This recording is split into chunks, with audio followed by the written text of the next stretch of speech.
तो चैप्टर का नाम है फॉरेन कंट्रीब्यूशन एक्ट 2010।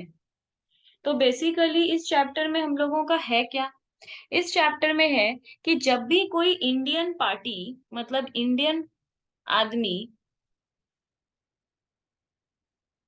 फॉरेन के किसी आदमी से मतलब फॉरेन सोर्स से, जरूरी नहीं है वहां के किसी आदमी से, कहीं से भी फॉरेन से अगर किसी भी तरीके का पैसा लेता है, जिसको फॉरेन कंट्रीब्यूशन कहते हैं,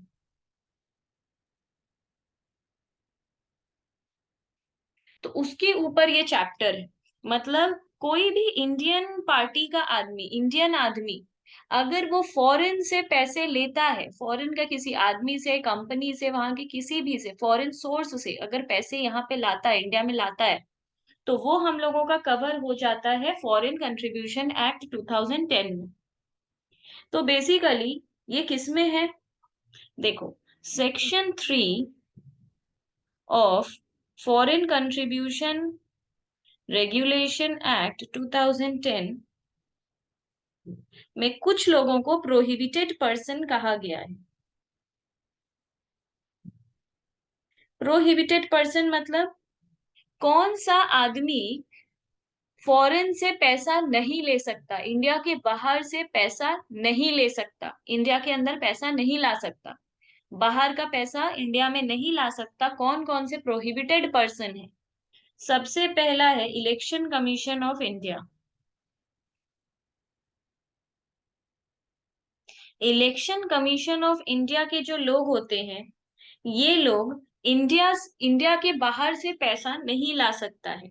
क्यों नहीं लाने के लिए बोला जाता है? क्योंकि इलेक्शन के नाम पे हम लोग ऐसे बाहर से पैसे ले लेंगे, तो इसलिए इलेक्शन कमीशन जो होता है वो इंडिया से पैसा क्यों नहीं ले सकता? फेयर रहने की वजह से, ट्रांसपेरेंट रहने की वजह से, अनबायस्ड रहने की वजह से। इसलिए कोई भी आदमी फॉरेन कंट्रीब्यूशन नहीं ले सकता, इलेक्शन कमीशन ऑफ इंडिया। अब एक्चुअली क्यों मना होता है फॉरेन सोर्स से पैसा लेना? देखो, अगर सोचो मिस्टर एक्स यहाँ का एक आदमी है जो इलेक्शन लड़ने वाला है, वो क्या किया, किसी फॉरेन के आदमी से पैसा लेकर इलेक्शन लड़ लिया। हमें पता है इलेक्शन लड़ने के लिए हमें काफी पैसा चाहिए। अब क्या होगा, मिस्टर एक्स के पास पैसा नहीं था बट ये इलेक्शन लड़ना चाहता था, ये किसी फॉरेन के आदमी से पैसा लिया और इलेक्शन लड़ लिया और जीत लिया। अब ये वही करेगा जो वो फॉरेन का आदमी बोलेगा, क्योंकि ये उससे पैसा लिया है। तो जब कोई किसी से पैसा लेता है तो उसका सारा बात मानना पड़ता है। तो अब मिस्टर एक्स क्या करेगा, वो करेगा जो फॉरेन का आदमी बोलेगा, और फॉरेन का आदमी वही बोलेगा जिसमें अपने कंट्री का नुकसान है।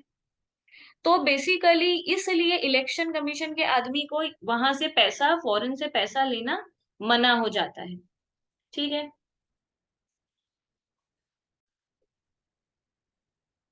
तो बेसिकली सेक्शन 3 में ये सारी बातें लिखी हुई हैं। फिर फिर इसमें हम लोग को क्या बोल रहा है, mister x used that foreign contribution and one the election and come into power, but now mister x indebted, indebted मतलब किसी के अधीन हो गया है वो। अब वो वही करेगा जो उसको वो आदमी बोलेगा। X limited wants to open a company in India. अब वो जो एक्स लिमिटेड है, जो फॉरेन सोर्स है, वो सोचो कोई एक्स लिमिटेड है, अब एक्स लिमिटेड इंडिया में अपना कंपनी खोलना चाहता है। अब मिस्टर एक्स उसको डिनाई नहीं कर सकता, मना नहीं कर सकता। Foreign contribution is not prohibited, but it's regulated. Actually foreign contribution India में लाना मना नहीं है, प्रोहिबिटेड एक्चुअली नहीं है। मतलब इलेक्शन कमीशन को मना है, बट हम लोगों को, जनरल लोगों को, जनरल कंपनीज को ये मना नहीं है। ये नहीं बोल सकते कि फॉरेन कंट्रीब्यूशन लाना प्रोहिबिटेड है।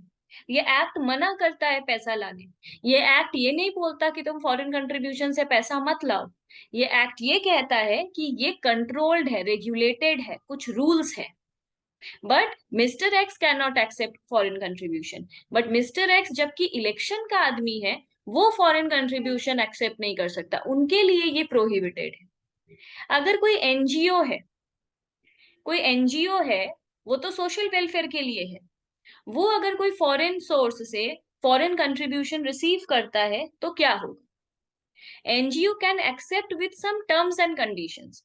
एनजीओ पैसा रिसीव कर सकता है, फॉरेन कंट्रीब्यूशन रिसीव कर सकता है, बट कुछ टर्म्स एंड कंडीशंस है, बट वो रिसीव कर सकता है। Because NGO is for social welfare, but NGO needs to be registered. NGO social welfare के लिए होता है, इसलिए बाहर से हम लोग पैसा ले सकते हैं एनजीओ के लिए, बट एनजीओ रजिस्टर्ड एनजीओ होना चाहिए।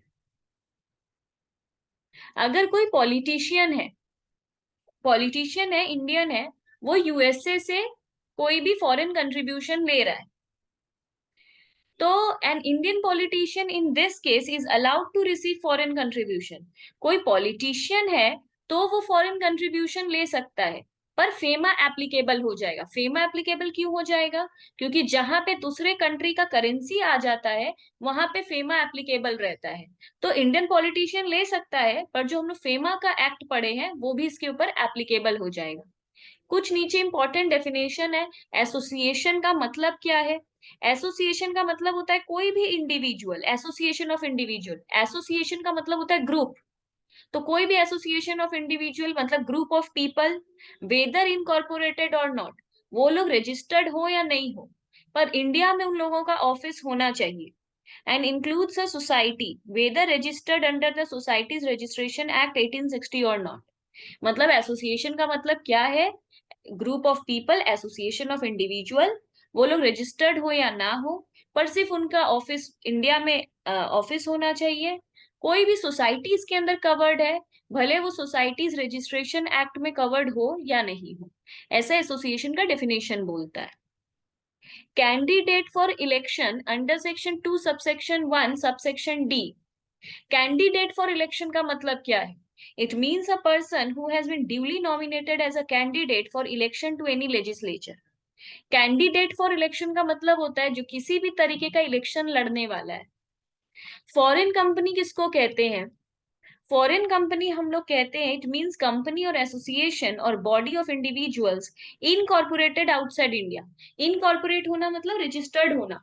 जो भी कंपनी, जो भी बॉडी ऑफ इंडिविजुअल इंडिया के बाहर रजिस्टर्ड है, and includes a company which a subsidiary of a foreign company, या फिर वो कंपनी भी जो किसी फॉरेन कंपनी का सब्सिडियरी है, registered office of business of a foreign company और अ मल्टीनेशनल कॉर्पोरेशन। ये सब में से कोई भी होगा, हम लोग उसको फॉरेन कंपनी बोलेंगे। मल्टीनेशनल कॉर्पोरेशन का मतलब क्या? हम लोग जो एमएनसी एमएनसी करते हैं, बेसिकली एमएनसी क्या है? It has a branch or it has a subsidiary or branch or a place of business in two or more countries or territories. जो भी कंपनी एक से ज्यादा कंट्री में होता है, हम लोग उसको कहते हैं एमएनसी। सिंपल सा बात है। जो भी कंपनी एक कंट्री से ज्यादा कंट्री में है, कम से कम 2 कंट्री में भी है, उन कंपनीज को हम लोग एमएनसी कहते हैं। मतलब अगर एक कंपनी है जो इंडिया में भी है, दुबई में भी है, तो हम लोग उसको एमएनसी बोलेंगे, क्योंकि वो 2 कंट्री में। मतलब कम से कम अगर हम अपना ब्रांच भी खोल दें, तब भी हम एमएनसी बन जाएंगे। फॉरेन कंट्रीब्यूशन का मतलब क्या है? जो हम लोग बोल रहे हैं कंट्रीब्यूशन नहीं ले सकते, ये कंट्रीब्यूशन का मतलब क्या है? किसी भी तरीके का डोनेशन, डिलीवरी और transfer made by any foreign source और any article except gift for his personal use. अगर हम कोई गिफ्ट ले रहे हैं फॉरेन से तो अलग बात है, बट ऐसे हम नहीं ले सकते हैं। मतलब इसमें बोल रहे हैं फॉरेन कंट्रीब्यूशन का मतलब है किसी भी तरीके का डोनेशन, डिलीवरी, ट्रांसफर, पर गिफ्ट नहीं। फॉरेन कंट्रीब्यूशन के अंदर गिफ्ट नहीं आता। मतलब हम किसी फॉरेन कंट्री से गिफ्ट ले पैसा ले लेंगे और बोलेंगे वो हमको गिफ्ट दिया है, ऐसा हम नहीं बोल सकते। हम बाहर से कहीं से गिफ्ट नहीं ले सकते। एनी करेंसी वेदर इंडियन और फॉरेन, एनी सिक्योरिटी, क्या क्या हम नहीं ले सकते हैं? कोई भी तरीके का गिफ्ट को फॉरेन कंट्रीब्यूशन नहीं कहते। कोई भी करेंसी नहीं ले सकते, और किसी भी तरीके का सिक्योरिटी नहीं ले सकते। कंट्रीब्यूशन के अंदर ये सब चीज नहीं आता है। जब गवर्नमेंट बोलता है फॉरेन कंट्रीब्यूशन ले सकते हो या नहीं ले सकते हो, उस फॉरेन कंट्रीब्यूशन वर्ड के अंदर गिफ्ट, करेंसी, सिक्योरिटी, ये सब नहीं आता। कंट्रीब्यूशन का मतलब ये सब नहीं है। फॉरेन हॉस्पिटलिटी का मतलब क्या है? हॉस्पिटलिटी का मतलब होता है सर्विस। तो फॉरेन सर्विस का मतलब क्या है? It means any offer not being a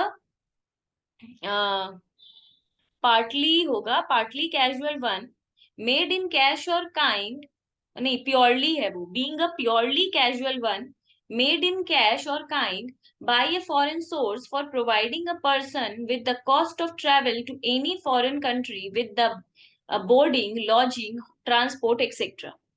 तो फॉरेन हॉस्पिटलिटी का मतलब क्या है? इसका मतलब है कोई ऐसा ऑफर मिलना जो बिल्कुल ही कैजुअल है। ये कैश में भी हो सकता है, काइंड में भी हो सकता है। अगर मेरे को फॉरेन हॉस्पिटलिटी मिल रहा है, मतलब सामने वाला मेरे को पूरा फॉरेन कंट्री जाने का पैसा दे रहा है, वहां रहने का पैसा दे रहा है, वहां पे ट्रांसपोर्ट का पैसा दे रहा है, बोर्डिंग का पैसा दे रहा है, मेरे को सब कुछ का सर्विस दे रहा है, उसको हम कहते हैं फॉरेन हॉस्पिटलिटी। मतलब ये सारा सर्विस अगर मेरे को मिल रहा है, कैश में मिले या काइंड में मिलना मतलब मेरा वही लोग होटल बुक कर दिया है, वही लोग मेरे लिए गाड़ी फिक्स कर दिया है, हम सिर्फ उसको यूज कर रहे हैं, वो भी फॉरेन हॉस्पिटलिटी है। हम खुद अपना पैसा खर्चा करके आए और उन सब के लिए सिर्फ पैसा मांग लिए। हम खुद होटल बुक किए, पैसा मांग लिए, गाड़ी बुक किए, पैसा मांग लिए, तो मेरे को काइंड तो कैश में मिल रहा है। तो दोनों ही तरीके से फॉरेन हॉस्पिटलिटी काउंट होता है। इसका मतलब है फॉरेन हॉस्पिटलिटी। फॉरेन सोर्स का मतलब क्या है? It includes the government of any foreign country. ये जो बोल रहा है फॉरेन सोर्स से नहीं ले सकते, बोल रहा है कोई फॉरेन सोर्स से हम लोग नहीं ले सकते। ये फॉरेन सोर्स का मतलब क्या है? मतलब किसी भी फॉरेन कंट्री के गवर्नमेंट से नहीं ले सकते, गवर्नमेंट के एजेंसी से नहीं ले सकते, international agency, not being the United nation, पर यूएन नहीं होना चाहिए। एजेंसी का मतलब United Nation, World Bank, International Monetary fund, ये सब नहीं है। तो फॉरेन सोर्स का मतलब कोई पूछे तो हम लोग क्या बोलेंगे? फॉरेन कंट्री का गवर्नमेंट, उस गवर्नमेंट का कोई एजेंसी, कोई भी इंटरनेशनल एजेंसी। पर फॉरेन सोर्स के अंदर क्या नहीं आता है? United Nation, World Bank, International Monetary Fund, कोई foreign company, a corporation not being a foreign company.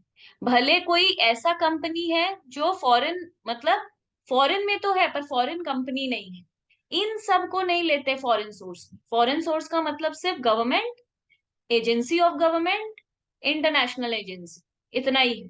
और क्या क्या नहीं है वो भी हम लिखती हैं। पॉलिटिकल पार्टी का मतलब क्या होता है? इट मीन्स एन एसोसिएशन और बॉडी ऑफ इंडिविजुअल, ये हम लोग समझ जाएंगे, पढ़ लेना। अब क्वेश्चन इससे कैसा आता है?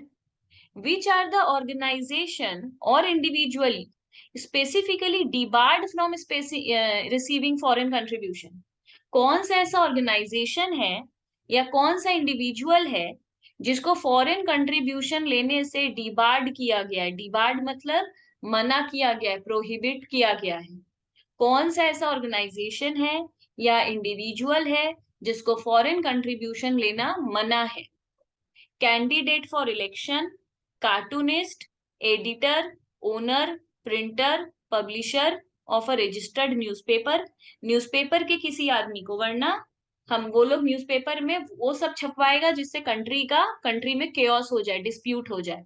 इसलिए ये कोई भी न्यूज़पेपर में काम करने वाले आदमी को अलाउड नहीं है।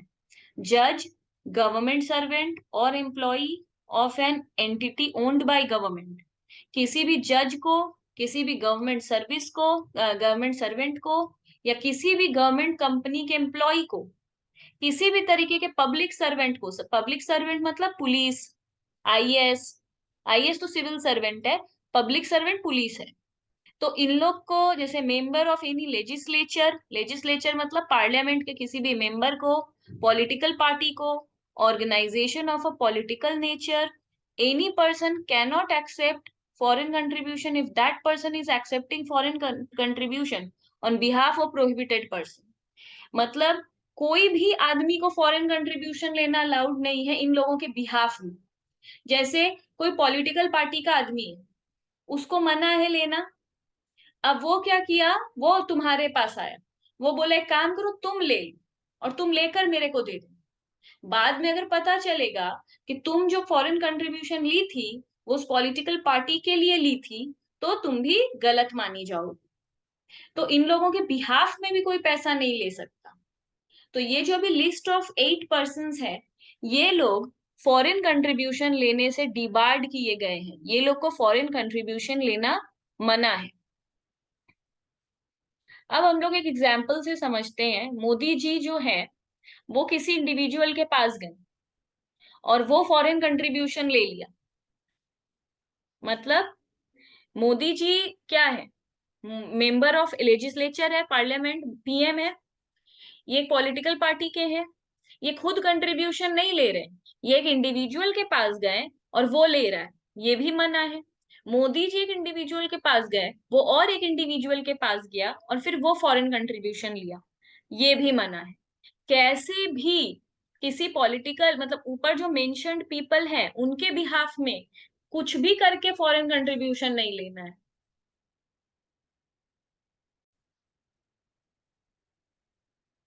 अब सेक्शन 9 में बेसिकली क्या बोला गया है? सेक्शन 9 में बोला गया है कि power of central government to prohibit receipt of foreign contribution. Foreign contribution मतलब जो मना किया गया है उसमें सेंट्रल गवर्नमेंट का क्या पावर है? तो require any person to take registration for obtaining foreign contribution. देखो, फॉरेन कंट्रीब्यूशन कोई भी ऐसे नहीं ले सकता। ऊपर मेंशन्ड लोग तो ले ही नहीं सकते और बाकी लोग भी ऐसे ही नहीं ले सकता। लेने के लिए उन्हें पहले रजिस्ट्रेशन करवाना पड़ता है। रजिस्ट्रेशन में उन्हें बताना पड़ता है, प्रॉपर इंफॉर्मेशन देना पड़ता है कि वो क्यों ले रहा है फॉरेन कंट्रीब्यूशन। मतलब अगर तुम एक फॉरेन के आदमी से सोचो, तुम एक फॉरेन कंट्रीब्यूशन के आदमी से पैसा ले रही हो, तो तुम फॉरेन से पैसा क्यों ले रही हो? क्या काम कर रही हो ऐसा उन लोगों के लिए यहाँ से कि तुमको वो लेना पड़ रहा है? अगर कोई बिजनेस है, इंपोर्ट एक्सपोर्ट का बिजनेस है, तो बिजनेस का कागज होगा तुम्हारे पास। अगर तुम कोई सर्विस प्रोवाइड कर रही हो, जैसे हम फॉरेन के स्टूडेंट्स को पढ़ाते हैं, तो हम दिखाएंगे ना, क्योंकि हम टीचिंग सर्विस देते हैं इसलिए हम फॉरेन कंट्रीब्यूशन लेते हैं। हम फॉरेन से पैसा इसलिए लेते हैं क्योंकि हम वहां पढ़ाते हैं, तो टीचिंग हम दिखाएंगे। तो मेरे को कुछ दिखाना पड़ेगा अगर हम फॉरेन से पैसा ले रहे हैं। तो पहले में लिखा है रजिस्ट्रेशन करवाना पड़ेगा। दूसरा है require any person to furnish return information, return and information. उसको रिटर्न और इंफॉर्मेशन में जो रिटर्न फाइल होगा उसमें प्रॉपर उसको दिखाना पड़ेगा कि वो फॉरेन कंट्रीब्यूशन लेता है। Acceptance of foreign contribution is prohibited when it is likely to affect sovereignty. Sovereignty का मतलब क्या होता है? सोवेरेनिटी वर्ड का मतलब होता है कि हम लोग अपना गवर्नमेंट खुद चूज कर सकते हैं, कौन पावर में आएगा। जो हमारा वोटिंग राइट्स है, बेसिकली सोवेरेनिटी का मतलब है वोटिंग राइट्स। तो ये सब हमारा खराब नहीं होना चाहिए। फॉरेन कंट्रीब्यूशन लेना तब मना है जब हमारा सोवेरेनिटी हार्म हो, इंटेग्रिटी ऑफ इंडिया खराब हो, पब्लिक इंटरेस्ट हो, फ्रीडम और fairness of election to any legislature, ये सब चीज जिससे हैम्पर हो जाएगा, वहां पे फॉरेन कंट्रीब्यूशन लेने नहीं मिलेगा। Friendly relation with any foreign state, harmony between religious, social, racial committees, ये सब अगर हैम्पर हुआ तो फॉरेन कंट्रीब्यूशन लेना मना हो जाएगा। अब prohibition to accept foreign contribution, basically जो प्रोहिबिशन है उसको दो सेक्शन में बताए हैं, एक सेक्शन 3, एक सेक्शन 9। सेक्शन 3 में हम कुछ लोगों का लिस्ट दिए थे, स्पेसिफिक पीपल का लिस्ट दिए थे, और सेक्शन 9 में है कौन सेक्शन 3 में कवर नहीं है। सेक्शन 3 में हम किसका लिस्ट दिए थे कि कौन कौन लोगों को फॉरेन कंट्रीब्यूशन लेना मना है, प्रोहिबिटेड है, डिबार्ड है। सेक्शन 9 में है कौन कौन, जो जो सेक्शन 3 में कवर नहीं किया है उसको अलग से सेक्शन 9 में फिर कवर किया है। Person who are not covered under section 3, actually section 3 लिखते टाइम जो लोग छूट गए थे, मिस हो गए थे, उन लोगों को सेक्शन 9 में डाल दिया। तो सेक्शन 9 भी प्रोहिबिटेड ही है, वही सेक्शन 9 में भी प्रोहिबिटेड पर्संस का ही नाम है। तो कोई स्टूडेंट बोलेगा मैम सबको सेक्शन 3 में ही क्यों नहीं लिख दिया? क्योंकि सेक्शन 3 में कुछ लिखना भूल गया था, नहीं लिखा था। बाद में धीरे धीरे और रियलाइज हुआ कि इन लोगों को भी लिस्ट में डालना चाहिए, तो उस सेक्शन को जाके खराब तो नहीं कर सकते, तो एक नया सेक्शन बना दिया गया। तो जो प्रोहिबिटेड पर्सन वहां पे सेक्शन 3 में कवर नहीं हुए थे उन लोगों को सेक्शन 9 में कवर कर दी। सेक्शन 4 क्या है? A person can receive foreign contribution एक आदमी फॉरेन कंट्रीब्यूशन रिसीव कर सकता है, कौन कौन रिसीव कर सकता है उसका लिस्ट है। तो सेक्शन 3 में और 9 में है कौन रिसीव नहीं कर सकता, सेक्शन 4 में है कौन रिसीव कर सकता है। Bye way of salary, wages और अदर रेम्यूनरेशन फॉर हिम। जैसे हम फीस लेते हैं, तो हमको फीस लेने के लिए कोई परमिशन का जरूरत नहीं है, हम ऐसे ही ले सकते हैं। तो हम ले लेते हैं डॉलर में, पाउंड में, यूरो में, क्योंकि हम सेक्शन 4 के अंदर आते हैं जिसका अर्निंग है foreign contribution, salary, wages, remuneration, by way of payment of any import और एक्सपोर्ट। मेरा इंपोर्ट एक्सपोर्ट का बिजनेस है तो हम पेमेंट लेते हैं। As an agent of a foreign source for any transaction, हम इंडिया का और फॉरेन के बीच का कोई एजेंट है, बीच में एक आदमी है, मिडिल मैन है हम, तो हम भी ले सकते हैं। फ्रॉम हिज रिलेटिव, अपने रिलेटिव से हम कितना भी पैसा ले सकते हैं। Any contribution receive as per FEMA 1999, FEMA हमको परमिट कर दिया है, उस हिसाब से हम ले सकते हैं। कोई मेरे को स्कॉलरशिप मिला है, स्टाइपेंड मिला है, हम यहाँ इंडिया में बैठकर फॉरेन का कोई काम करते हैं तो मेरे को स्टाइपेंड मिलेगा, वो हम ले सकते हैं। तो सेक्शन 4 में क्या लिखा है, कौन कौन आदमी को किसी परमिशन का जरूरत नहीं है, वो फॉरेन कंट्रीब्यूशन मतलब फॉरेन का पैसा ले सकता है। सेक्शन 5 में है procedure to notify an organisation of a political nature. एक ऑर्गेनाइजेशन को हम लोग पॉलिटिकल नेचर का कब बोलते हैं, जैसे ऊपर मेंशन किया है सेक्शन 3 में, पॉलिटिकल आदमी फॉरेन कंट्रीब्यूशन नहीं ले सकता है, तो कब बोलते हैं उसको, कब किसी ऑर्गेनाइजेशन को पॉलिटिकल नेचर का बोलते हैं। Central government has the power to prohibit any organisation to accept foreign contribution if it is political nature. Central government के पास ये पावर है कि वो किसी भी ऑर्गेनाइजेशन को मना कर सकता है फॉरेन कंट्रीब्यूशन लेने से, अगर वो ऑर्गेनाइजेशन पॉलिटिकल नेचर का है।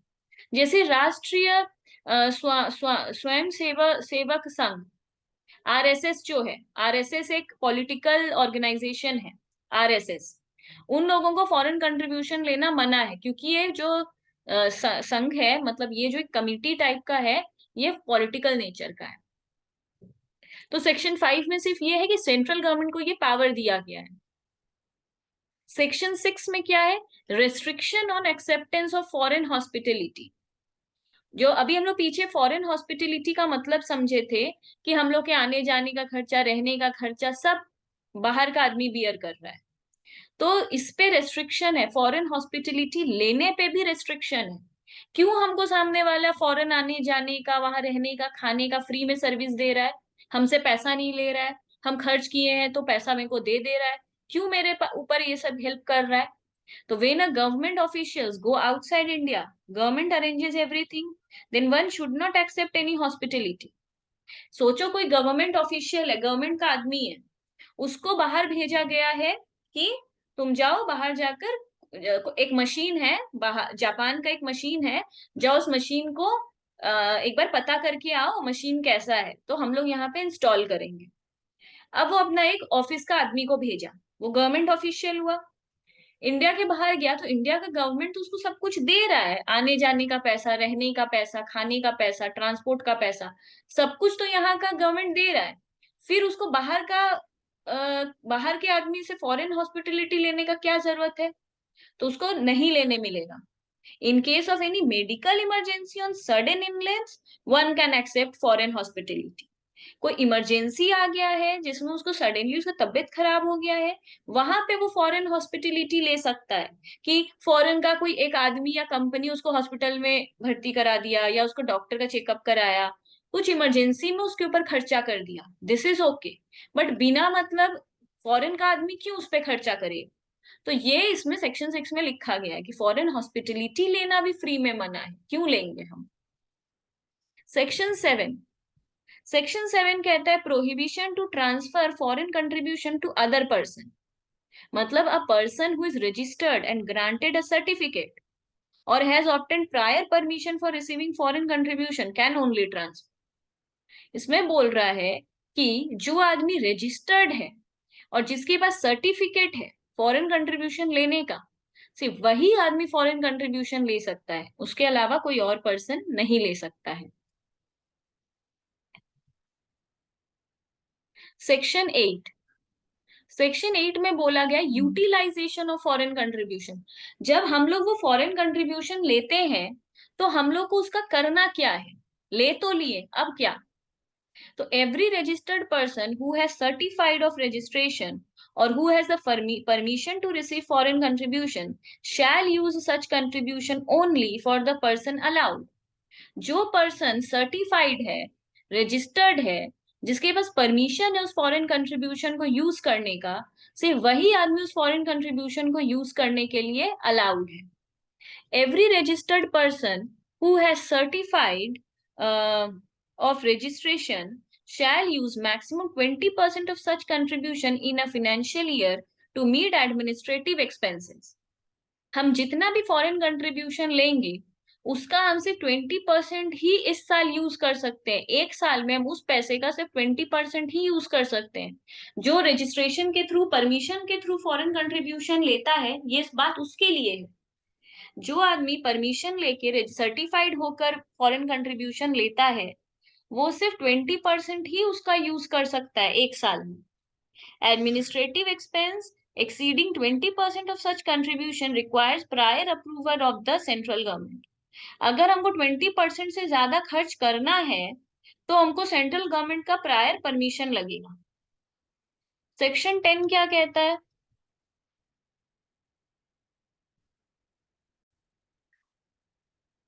सेक्शन 10 में बोल रहा है power to prohibit payment of currency received in contravention.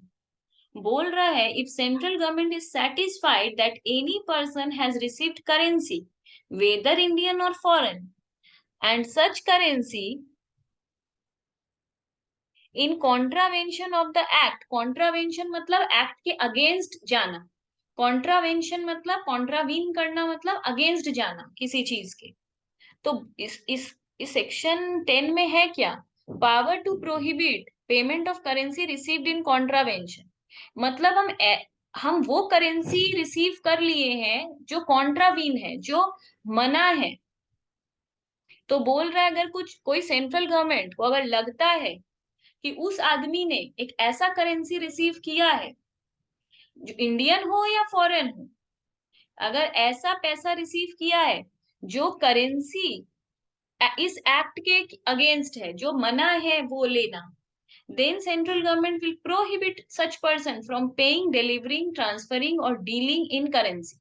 तो उस आदमी को उस करेंसी में कुछ भी करना अलाउड नहीं होगा। कुछ करेंसी अगर इंडिया में कॉन्ट्रावीन करता है इस एक्ट को, मना है उस करेंसी में काम करना, फिर भी अगर कोई लेता है तो सेंट्रल गवर्नमेंट के पास ये पावर है कि वो उसको पे करना, डिलीवर करना, ट्रांसफर करना, डील करना उस करेंसी में सब प्रोहिबिट कर देगा। Central government can issue prohibition order in writing. वो जो मना करेगा सेंट्रल गवर्नमेंट, ये हमें राइटिंग में देगा कि ये करेंसी हम यूज नहीं कर सकते हैं। Section 11 registration of certain persons with central government. Any person having a definite cultural, economic, educational, religious or social program shall accept foreign contribution if such person obtains a certificate of registration from the central government। अगर वो इन सब चीज में deal करता है, cultural, economic में, education में, religious में, सोशल प्रोग्राम में, और वो फिर फॉरेन कंट्रीब्यूशन लेता है, तो उसको एक सर्टिफिकेट ऑफ रजिस्ट्रेशन लगता है सेंट्रल गवर्नमेंट से। कुछ पर्सन्स, अब any persons having a definite cultural, ये तो इसमें सर्टेन पर्सन्स हैं। सारे ही लोग जो इसमें रजिस्टर्ड हो जाए करेंगे इसका काम, वो सारे नहीं। इन फील्ड में कुछ लोग जो आते हैं वो सेक्शन 11 को कवर करते हैं। If such person does not have certificate of registration, then before accepting foreign contribution, such person shall obtain prior approval of central government। अगर इन लोगों के पास पहले से कोई सर्टिफिकेट नहीं है, सर्टिफिकेट ऑफ रजिस्ट्रेशन नहीं है, और अचानक से इन्हें कोई कंट्रीब्यूशन रिसीव करना है, तो सर्टिफिकेट तो है नहीं, अभी कंट्रीब्यूशन रिसीव करना है, तो ये सेंट्रल गवर्नमेंट से अप्रूवल ले सकते हैं। सर्टिफिकेट नहीं है तो अप्रूवल ले लेंगे। Any person has found guilty, then the unutilized or unreceived amount of foreign contribution shall not be utilized or received without the prior approval of central government। अगर कोई भी आदमी इस एक्ट को ब्रेक करता हुआ पाया गया, वायोलेट करता हुआ पाया गया, और देखा गया कि वो आदमी को अलाउड नहीं था, या उसने प्रायर परमिशन नहीं लिया था, या उसके पास सर्टिफिकेट नहीं था, या वो सेक्शन 3 और सेक्शन 9 का आदमी था जिसको प्रोहिबिटेड था, नहीं ले सकता था, वैसा कोई आदमी अगर पाया गया, तो वो जो पैसा यूज कर लिया है वो तो उसका तो कुछ नहीं कर सकते। पर वो जितना पैसा यूज नहीं किया है अभी तक, अनयूटिलाइज्ड है या अनरिसीव्ड है, वो वो यूटिलाइज कर भी नहीं सकता, रिसीव कर भी नहीं सकता सेंट्रल गवर्नमेंट के परमिशन के बिना। मतलब जो कर लिया उतना तो कर लिया, पर आगे जो कुछ और उसको करना है, यूटिलाइज या रिसीव, वो उसके लिए उसको सेंट्रल गवर्नमेंट का प्रायर अप्रूवल लगेगा। तो ऐसा सब सेक्शन 11 में लिखा है। इसमें तो सर्टेन पर्सन आते हैं, तो उन पर्सन्स को नहीं पता था कि परमिशन लेना है या अप्रूवल लेना है। क्या लिखा है, कुछ सर्टेन पर्सन आते हैं जिसे रजिस्ट्रेशन करना पड़ता है या फिर गवर्नमेंट से प्रायर अप्रूवल लगता है। उस आदमी ने कुछ भी नहीं किया, सर्टिफिकेशन भी नहीं लिया, अप्रूवल भी नहीं लिया, और ऐसे ही पैसा लेके यूज कर रहा है। गवर्नमेंट को अगर बाद में पता चलता है, तो गवर्नमेंट बोलेगा अब जो आगे तुम यूटिलाइज करने वाले हो या रिसीव करने वाले हो उसके लिए परमिशन ले लो, जो कर चुके हो उसका कोई बात नहीं। सेक्शन 12 है grant of certificate of registration. ये कैसे मिलता है certificate? Any person desirous of getting registration should, कोई भी आदमी को अगर रजिस्ट्रेशन करवाना है, वो सर्टिफिकेट चाहिए, तो उसको सेंट्रल गवर्नमेंट को एक एप्लीकेशन देना होगा। सेंट्रल गवर्नमेंट रजिस्ट्रेशन दे भी सकता है, रिफ्यूज भी कर सकता है। बोल सकता है नहीं ग्रांट करेंगे, हो सकता है रिफ्यूज, मतलब ग्रांट करे या रिफ्यूज करे। Any person, every person who makes an application for registration shall open an FCRA account, मतलब foreign contribution regulation act account, within 90 days. उसको ये उसको ये अकाउंट खोलना पड़ता है। एप्लीकेशन तो वो कर दिया, एप्लीकेशन करने के बाद उसको ये अकाउंट खोलना पड़ता है। ये रजिस्ट्रेशन करने के 90 डेज के अंदर ग्रांट हो जाता है। अगर परमिशन मिलना है गवर्नमेंट से तो 90 डेज के अंदर मिल जाएगा। अगर 90 डेज के अंदर मेरे को कोई इंफॉर्मेशन नहीं मिला, कोई लेटर नहीं आया, इसका मतलब central government shall communicate the reason. तो वो ये बता दिया होगा कि मतलब क्यों नहीं आया तुमको, सेंट्रल गवर्नमेंट ये लिख दिया होगा। Central government may not give reasons for refusal. पर देखो, अगर गवर्नमेंट को ग्रांट करना है, मेरे को सर्टिफिकेट देना है, तो वो 90 डेज के अंदर दे देगा।